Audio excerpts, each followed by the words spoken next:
اس طرح باقی انبیاء لہذا سارے جہانوں کے لیے رحمت تو باقی کوئی نبی نہیں ہے، کیونکہ باقی انبیاء سارے جہانوں کے لیے نبی نہیں ہے، مخصوص اوقات کے لیے مخصوص علاقوں کے لیے انبیاء سارے جتنے بھی ہیں سوائے نبی پاک کے باقی نبی ہیں اپنے علاقے کے لوگوں کے لیے اور اپنے والوں کے لوگوں کے لیے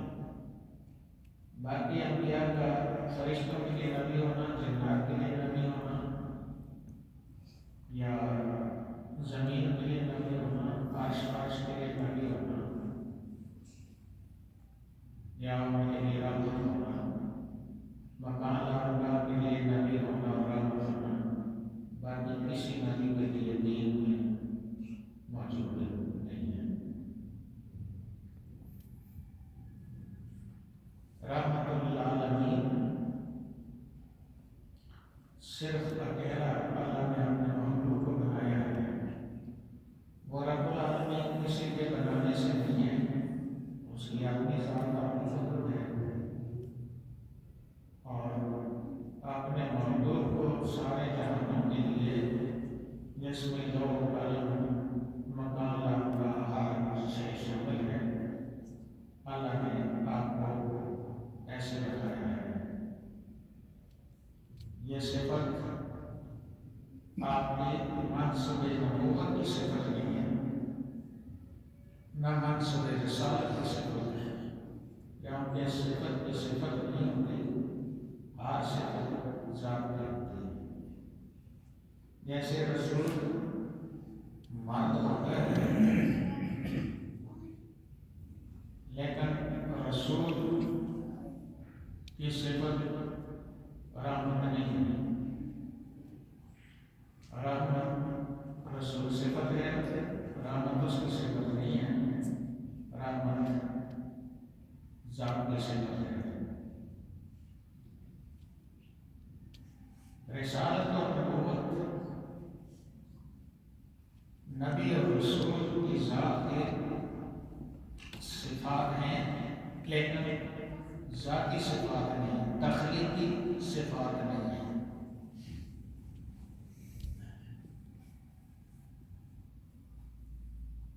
جبلی کا صفات نہیں ہیں، انتظامی صفات ہیں۔ جو انبیاء اور رسولوں کا مبعوث کرنے کا مقصد زمین میں یا زمین کے کچھ حصے میں اور ایک مخصوص وقت میں انبیاء کو اللہ نے بھیجا تاکہ لوگوں کو اللہ کے ساتھ شرک سے باز رکھیں اور ان کو یہ بتائیں کہ اللہ کا شریک کوئی نہیں ہے۔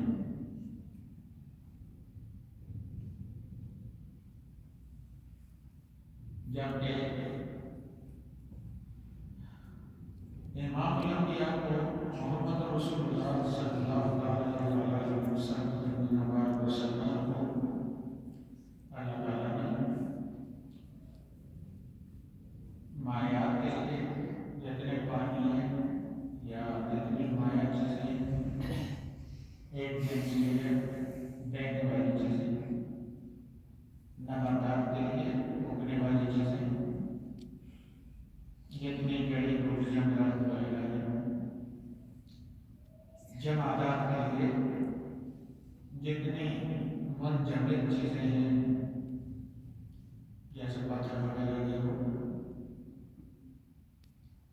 اور حیوانات کے لیے جتنی بھی چیزیں سانس لیتی ہیں پیدا ہوتی ہیں، چلتے پھرتی ہیں، دیکھتے سنتے ہیں، یہ 4 جنسیں ہیں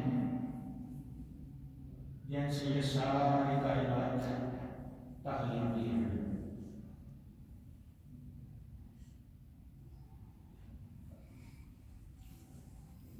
خاک ہے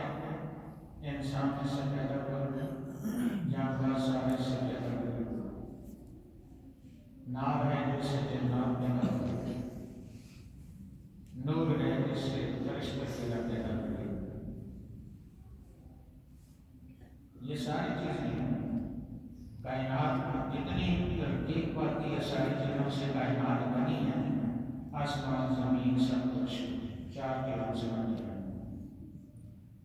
ان چار کو جنس کہتے ہیں جنس اجناس یہ مصدر ہے یہ منبع ہے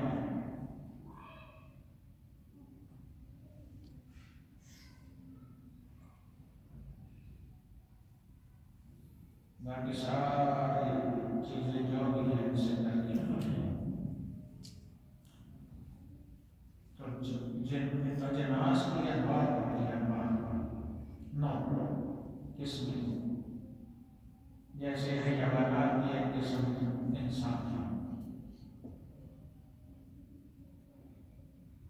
انسان بھینسیں ہیں بیل باقی جانور ہیں حشرات الارض ہیں سمندری مخلوق ہیں جو بھی مخلوق ہے وہ سارے کے سارے جن سے ہے جانور سے ہے اور جتنی بھی دوری مخلوق ہے ساری یہ جمالات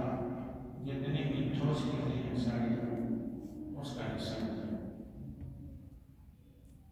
نباتات جتنے قدرات پیڑ پودیاں ہیں وہ اس کا حصہ ہے نباتات مایات جتنے بھی بہنے والی چیزیں پانی ہے وغیرہ سارے سب یہ کائنات ساری اس سے بنی ہے اور اللہ اپنی کتاب میں فرماتا ہے کہ وجعلنا من الماء كل شيء حي ہر زندہ چیز کو اللہ نے پانی سے پیدا کیا ہے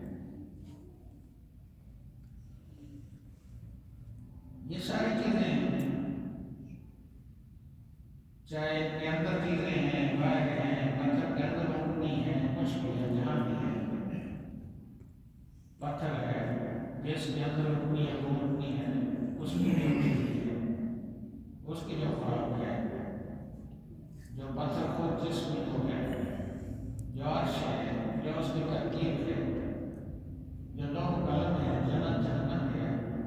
سب جو بھی چیزیں جن چیزوں سے بنی ہیں جو ان کے مقاصد ہیں یہ سب ان کی طرف سب کی طرف اللہ نے اپنے مخلوق کو رحمت بنا کر دیا ہے لیکن رحمت آپ کی انتظامی صفت رسالت نہیں ہے اگر رسول رحمت ہوتا تو سابقہ رسول عذاب بلا کر عذاب نہ دیتے نبی رحمت ہوتا تو سابقہ انبیاء تنگ کرنے والے لوگوں کے خلاف اللہ کو نہ کہتے کہ یہ نہیں مانتے اور اللہ نے ان کا عذاب نہیں کیا لہذا رحمت ساری کائنات کے لیے کائنات کے حادثے کے لیے وہ صرف اس کے مخلوق کی سمجھتے ہیں جیسے کہ کائنات کا حادثہ اپنی ربوبیت میں اپنے پالنے میں اپنی بقا میں اپنے قائم رہنے میں اللہ کی ذات کا محتاج ہے ایسے ہی سارے کائنات کی ہر چیز اللہ کے عذاب سے بچنے کے لیے اپنی پناہگاہ اور اللہ سے بچاؤ کا ایک ہی راستہ ایک ہی چیز وہ اس کے مخلوق کے ساتھ ہے باقی کائنات میں کوئی خطرہ نہیں ہے کائنات کی کوئی چیز بھی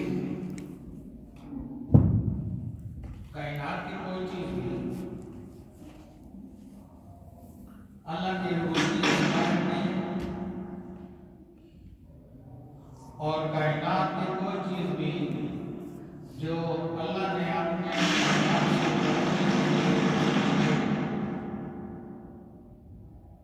آپ نے عذاب سے بچنے کے لیے جو سبب پیدا فرمایا اس سے اس کے محروم نہیں جاتے ہیں۔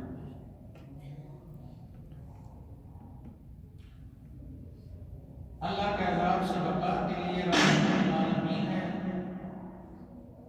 اور اپنے وجود میں اور اپنی ربوبیت کے اختیار میں اس کے لیے رب العالمین ہے۔ رب العالمین کسی کے کرنے سے نہیں ہے، رب العالمین کسی کے کرنے سے نہیں ہے، کسی کا محتاج نہیں ہے، اللہ خود رب العالمین ہے۔ رب العالمین ہونے میں کسی نے اس کو رب العالمین نہیں بنایا، نبی پاک اپنے رحمت العالمین ہونے میں رب العالمین کو محتاج ہے، اور جو رب العالمین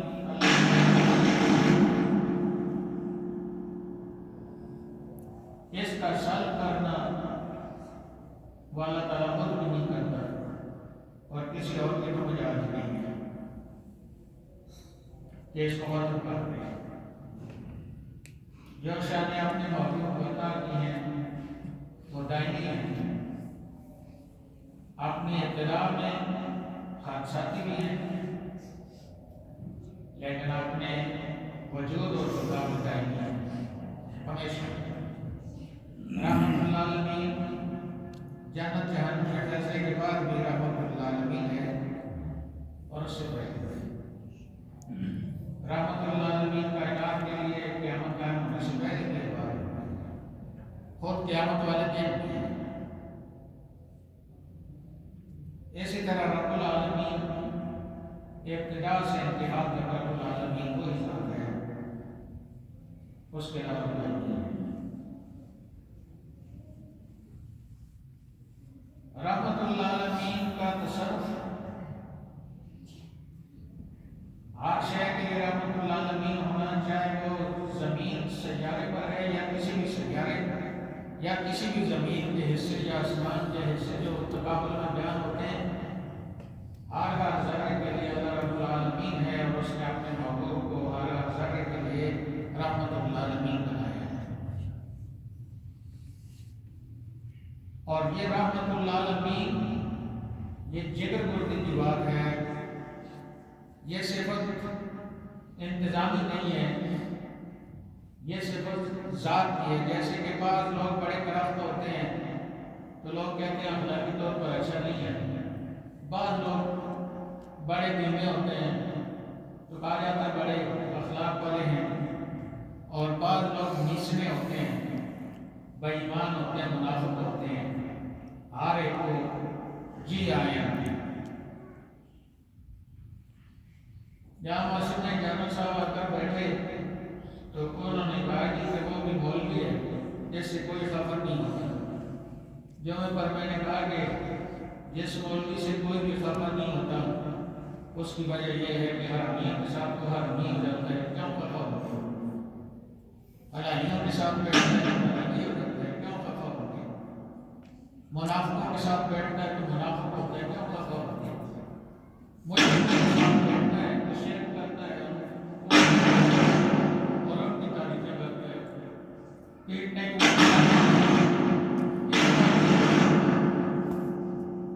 تو کیا خفا ہوتے ہیں؟ کیا خفا ہوتے ہیں؟ خفا تو اس کے ساتھ ہوتے ہیں نا جو اس کے مطابق بات نہیں کرتے تو خفا ہوتے ہیں۔ مسلمان عالم دین جو ہے وہ اپنے دین کی بات کرے گا، اپنے مسلمان کی بات کرے گا، مسلمانوں کی بات کرے گا، تو کافر تو خفا ہوں گے۔ خادم رضوی نے کافروں کے مقابلے میں مسلمانوں کی بات کی تو وہ امریکہ کے صدر تک سب کو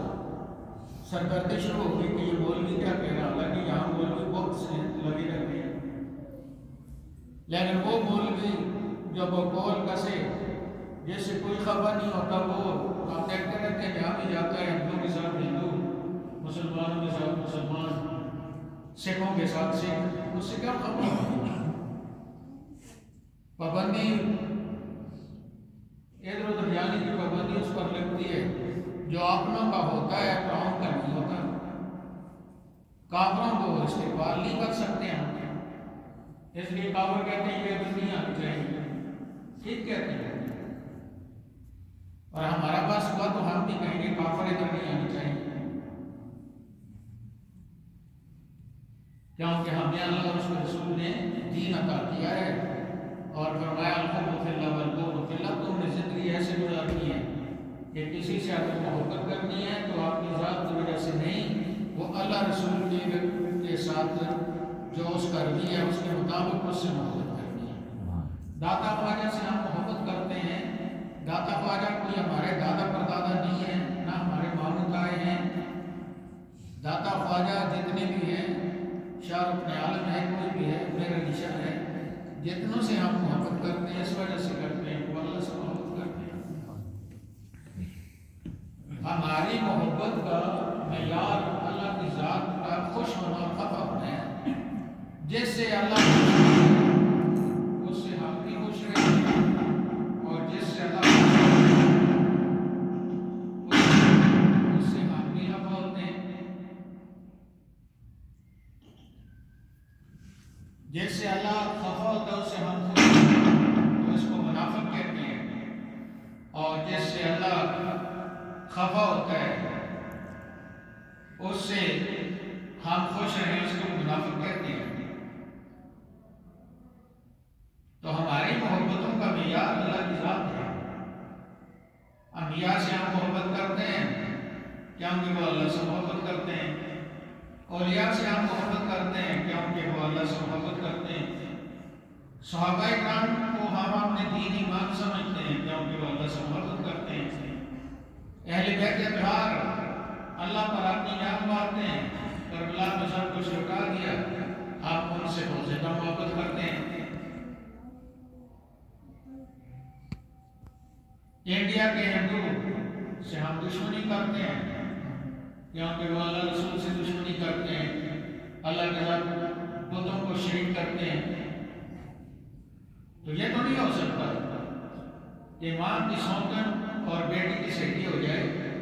ایسے ہمارے مذہب میں کوئی چیز نہیں ہے۔ اس لیے جس آدمی کو اللہ رب العزت نے رحمت بنایا ہے اس آدمی کو رحمت اللہ العالمین اور اس کی بقا کے لیے وہاں تک رسائی ہونی چاہیے۔ مثلا ایک آدمی کو ہم یہ کہتے ہیں کہ ٹیکسلے کے جو انسان رہتے ہیں ان کو اس کے ہوتے ہوئے کوئی کچھ نہیں کہہ سکتا، اور وہ آدمی حسن ابدال میں ہو، ٹیکسلے میں ایک آدمی کی لوگ پٹائی کرتے ہیں تو ہمارا دعویٰ تو سچا نہ ہوگا نا، صحیح ہے۔ اور اگر حسن ابدال میں وہ آدمی مر گیا ہو جس نے ٹیکسلے والے کو کسی بھی کی پٹائی سے بچانا تھا، تو مردہ کیسے اس کے ساتھ مدد کر سکتا ہے؟ صحیح ہے۔ جس آدمی کے ساتھ کوئی مدد کرے اس کے قریب ہونا چاہیے، اس تک اس کی رسائی ہونی چاہیے، اور اس کو زندہ بھی ہونا چاہیے، اور اس کو اس کی تکلیف کے وقت اس کے ساتھ مدد کرنے کا اختیار بھی ہونا چاہیے۔ اگر نبی پاک رحمت اللہ علیہ ہیں تو پھر ان کے پاس یہ سارے اختیارات ہونے چاہیے، عقل بھی کہتی ہے، علم بھی کہتا ہے۔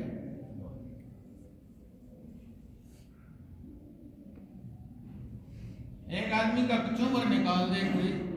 اور دوسرا کہے میرے ہوتے ہوئے، میرے زندہ رہتے ہوئے، میرے پاس سب کچھ ہے، سب کچھ کے ہوتے ہوئے تو یہ کوئی کچھ نہیں کہہ سکتا، اور اس کو مار مار کر اس نے دمبا بنا دیا ہے، تو اس کا جھوٹا دعویٰ ہے۔ لیکن نبی کو اللہ نے، ہمارے آقا کو رحمت اللہ علیہ اللہ نے بنایا ہے،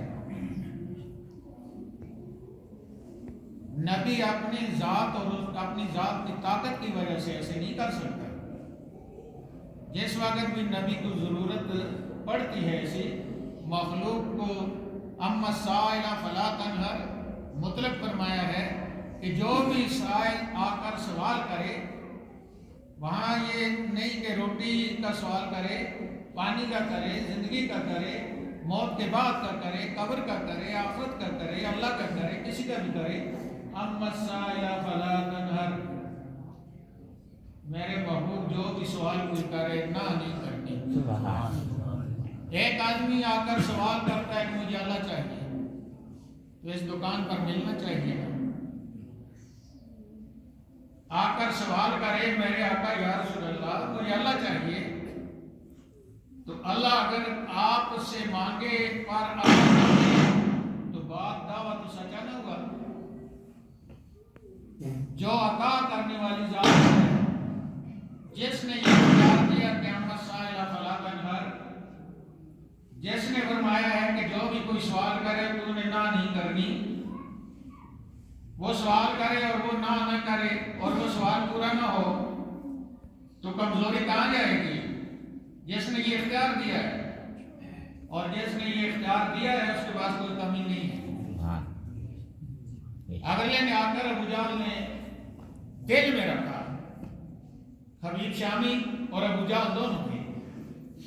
دل میں دونوں سوچ کر آئے تھے، ایک دوسرے کے بھی منہ آیا تھا. حبیب شام سے آیا تھا، دوست تھا ابو جہل کا. ابو جہل کے پاس آیا اور کہنے لگا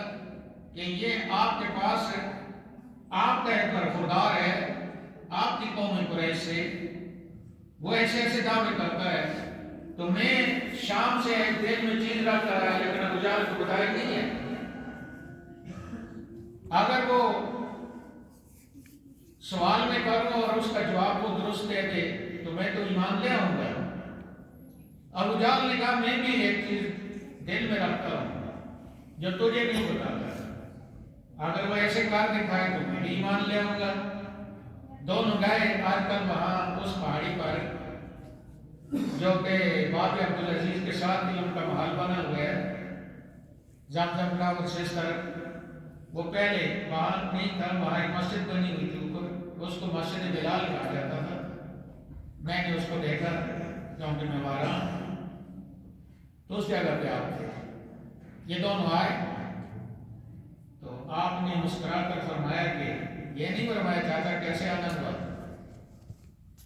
آپ نے فرمایا کہ چاچا تو دل میں بات رکھ کر آیا ہے کہ محمد اشارہ کرے چاند کو 2 ٹکڑے کرے اور پھر دوبارہ سیدھا کر دے. ایسے کہا نہیں ہے، ایسے کر کے دکھا دیا. ساتھ ساتھ بات کی، ساتھ ساتھ کر کے دکھایا. چاند آیا 2 ٹکڑے ہوا، واپس جا کر سیدھا ہوا. اور حبیب شامی کو آپ نے فرمایا کہ تیرے دل میں تو نہ بتا، میں بتاتا ہوں. تو جب گھر سے نکلا تھا تو تیری ایک بچی تھی ٹنڈی مرنڈی کوڑی، جس کے ہاتھ پاؤں گل سڑ گئے تھے، ڈنڈی بنی ہوئی سی. تو وہاں سے نکلا تھا کہ اگر محمد نے اس کو ٹھیک کر دیا تو میں سچا مان لوں گا اور ایمان لے آؤں گا. حبیب شامی سن لو، جس رات تو گھر سے نکلا تھا اسی رات کو میں محمد نے اس کو ٹھیک بھی کر دیا اور اس کو کلمہ بھی پڑھا دیا. لہٰذا 3 مہینے پہلے وہ حور بن چکی تھی اور مسلمان ہو گئی تھی. تو اس کے سامنے تو نہیں تھی. اس نے کہا اچھا میں جا کر دیکھوں گا. جب 3 مہینے اور لگا کر گھر پہنچا، دروازہ کھٹکایا تو بچی نے یہ نہیں پوچھا کہ کون. بچی نے کہا ابو ابو، وہ جس کے پاس آپ گئے تھے وہ اسی رات کو تشریف لائے تھے، انہوں نے مجھ پر ہاتھ پھیرا اور مجھے ٹھیک کر دیا اور مجھے کلمہ بھی پڑھا دیا اور کلمہ سنا دیا. وہ تو مسلمان ہو گیا. لیکن جو ابو جہل ہوتے ہیں نا، یہ سچ سننے کے بعد بھی مسلمان نہیں ہوتے. ابو جہل جو ہوتے ہیں نا، یہ نبی کے بغض کو دل سے نہیں نکالتے، ان کے چہروں پر لعنت برس رہی ہوتی ہے.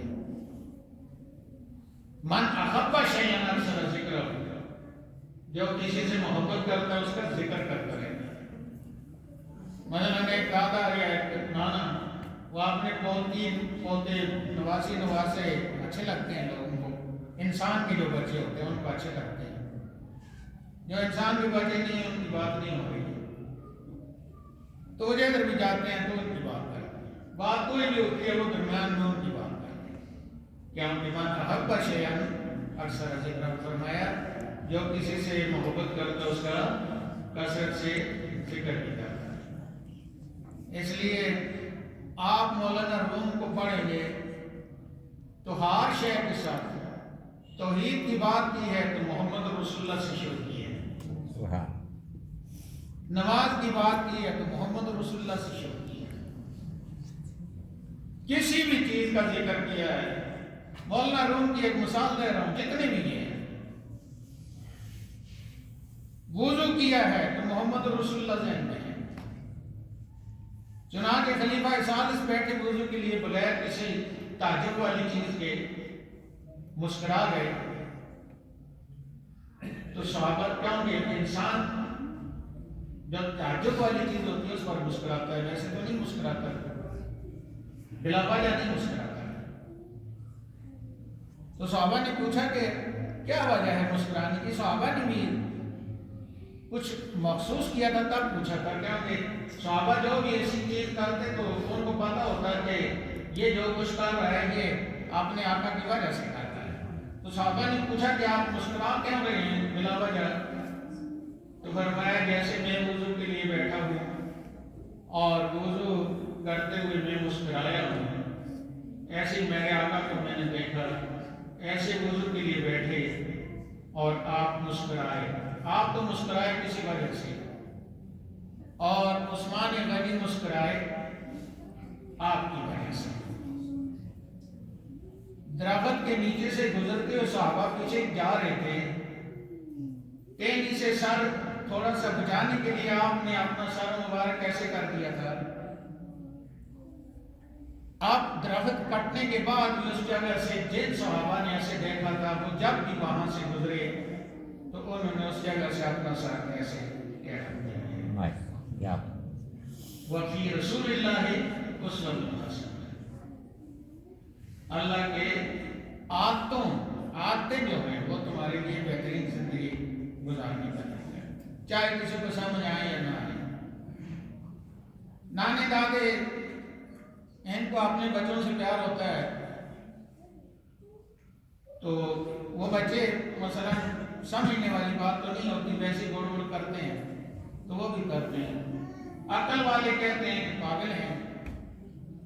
اور محبت والے کہتے ہیں کہ یہ محبت ہے۔ کہتے ہیں گونگے دی گلا گونگے دی ماں ہی سمجھتی ہے۔ اس لیے نماز بھی یہی ہے، اور آپ نے خود فرما بھی دیا کہ سلو کا ہمارا ہی تو منہ نہیں ہو سکتی، صرف نماز نہیں پڑھو، قانون اور سنت دیکھ کر کتاب میں لکھا ہے جیسے مجھے نماز پڑھتے دیکھتے ہو ایسے نماز پڑھو۔ تو رجب کا یہ مہینہ، اس میں معراج کی بات، آپ کے اور میرے آقا کو اللہ تعالیٰ نے رحمت اللہ علیہ بنایا، جو کل جہانوں کے لیے ہے، جو اللہ کی ذات کے علاوہ جو بھی چیز ہے اس کے لیے جہان کا لفظ استعمال ہوا ہے، اس سب کے لیے آپ رحمت اللہ علیہ ہیں، اور اس سب تک آپ کی رسائی ہے، اور یہ رسائی اللہ کے اختیار سے ہے، یہ کوئی مادر قدر آزادی سے نہیں ہے جو مولوی سمجھیں جائے، اور یہ عبد معذور ہیں۔ اور آپ صلی اللہ علیہ وسلم اگر رحمت اللہ علیہ آپ کی ظاہری زندگی کرتے تو پھر اس کو قرآن پاک سے بتانا پڑے گا، اور رحمت اللہ علیہ آپ ہمیشہ سے تھے، پیدائش سے پہلے بھی تھے، اور مولانا روم نے صاحب نے لکھا ہے کہ حضرت ابراہیم پر آگ کیوں ٹھنڈی ہوئی، نوح کی کشتی کیوں صحیح سلامت اتری، یہ ساری چیزیں رحمت اللہ علیہ کی وجہ سے لکھا ہوا ہے، دین میں لکھا ہوا ہے۔ مولوی صاحب کی کتاب کی بات چھوڑیں، ہم مسلمانوں کی کتابوں میں لکھا ہے، مسلمانوں نے کر کے ایسے دکھایا ہے۔ تو رحمت للعالمین آپ اس وقت سے ہیں جب سے اللہ تعالیٰ نے یہ ارادہ فرمایا تھا کہ میں اپنے ساتھ کوئی اور بھی ایسا دیکھنا چاہتا ہوں جو میرے ساتھ مل کر میرے محبوب کی تعریف کرے۔ مصنف عبدالرزاق کی پہلی حدیث ہے، سارے اس پر چٹنی پر لگا کر کھاتے ہیں۔ تو آپ کے ذکر کے لیے ساری کائنات کو پیدا فرمایا اور پھر ساری کائنات کی بقا اپنے عذاب سے بچنے کے لیے اپنے محبوب کو رحمت اللہ علیہ، نہ صرف باقی انسانوں کے لیے، انبیاء کے لیے بھی آپ رحمت اللہ علیہ ہیں، اور فرشتوں کے لیے بھی، جبرائیل کے لیے بھی، حتیٰ کہ جو فرشتہ آ کر جان نکالتا ہے جس کو اسرائیل کہتے ہیں اس کے لیے بھی آپ رحمت ہیں، موت کے لیے بھی آپ رحمت ہیں، زندگی کے لیے بھی آپ رحمت ہیں، اولین کے لیے بھی رحمت ہیں، آخرین کے لیے بھی رحمت ہیں، کیونکہ اولین آپ کے اول تخلیق کے بعد کے اولین ہیں۔ آپ کی تخلیق جب ہوئی تو کوئی چیز نہیں تھی، اس لیے آپ اپنی تخلیق میں کائنات کی ہر مخلوق سے مبرہ ہیں۔ کوئی مخلوق یہ نہیں کہہ سکتی کہ ان کی جو تخلیق ہوئی اس میں میرا حصہ ہے، نہ خاک کا حصہ ہے، نہ نار کا حصہ ہے، نہ خاک اس وقت تھی، نہ نار تھی، نہ نور تھا، نہ بشر تھا، نہ مولوی صاحب کی ڈگڈگی تھی، نہ کچھ تھا۔ آپ کی صفت نور سے اللہ نے پھر سب کو پیدا کیا، اور پیدا what is the reason؟ پیدا کیوں کیا؟ مولوی ممبر پر بیٹھ کر بغیر سوچے اور بغیر سمجھ کے کہتا ہے وجہ تخلیق کائنات، یعنی کائنات کی پیدائش کی وجہ کیا تھی؟ وجہ ایسی چیز اپنے ساتھ اللہ نے شریک کر دی تھی اس نور محمدی کی تعریف میں، جو کہ آپ کے ساتھ اس کی تعریف کرے۔ اس کے لیے ساری کائنات کو پیدا کیا، موت کو پیدا کیا، حیات کو پیدا کیا، ہر چیز کو پیدا کیا، جنت کو پیدا کیا، جہنم کو پیدا کیا، انسان کو پیدا کیا، جنات کو پیدا کیا، خاک کو پیدا کیا، نار کو پیدا کیا، نور کو پیدا کیا، سب کو پیدا کیا کس لیے؟ تاکہ اللہ کے ساتھ مل کر اس کے محبوب کا ذکر کرے۔ اور پھر ہر ایک کے بچاؤ کا ایک ہی طریقہ ہے۔ اشرف علی تھانوی صاحب بھی لکھتے ہیں، اپنی ایک ان کی کتاب ہے، بڑی خوبصورت کتاب ہے، اس کے شروع میں پہلی جو فصل انہوں نے کی ہے تخلیق نور محمدی کی، اور انہوں نے لکھا ہے کہ تھانہ بھون، جہاں دیوبند ہے، تھانہ بھون کے علاقے میں طاعون کی کینسر کی بیماری پھیلی، تو وہ لکھتے ہیں کہ مجھے پتہ چل گیا کہ اب نہ یہ قرآن مانے گی، نہ اللہ اللہ مانے گی، نہ کچھ مانے گی۔ اگر کوئی چیز اللہ مانے گا اور اس وبا کو دور فرمائے گا تو وہ اس کے محبوب کا ذکر ہے، کیونکہ پیدا ہی اس لیے کیا گیا۔ وہ ٹھیک لکھتے ہیں، اور وہ فرماتے ہیں کہ جب میں نے لکھی نشر الطیب، جب میں نے لکھی تو اس تھانہ بھون کے پورے علاقے میں کینسر وغیرہ اور وبا سے کوئی نہیں مانا۔ ٹھیک ہے، یہی وجہ ہے کہ لوگ یہ جو عرس وغیرہ ہوتے ہیں، پتہ نہیں ان کو سمجھ ہوتی یا نہیں ہوتی، یہ عرس میں جو فلاں کے واسطے فلاں کے واسطے فلاں کے واسطے یہ کائنات قائم ہے نبی پاک اور نبی پاک کے غلاموں کے واسطے سے۔ اللہ تعالیٰ سمجھ عمل کی توفیق عطا فرمائے۔ تو جہاں تک کسی کی حکومت ہوتی وہاں تک اس کی رسائی ہوتی ہے، لہذا حکومت میرے آقا کی اللہ کے عذاب سے ساری مخلوق کو بچانے کے لیے کائنات مکان لا مکان ہے، اس لیے آپ کو اللہ رب العزت نے سیر بھی کرائی تو مکان لانا مکان بھی کرائی۔ جو حکومت کسی کی ہوتی ہے اس میں اس کو جانے کی آزادی ہوتی ہے، لیکن فرشتے نے ہر آسمان کا دروازہ تب کھولا جب نگران فرشتے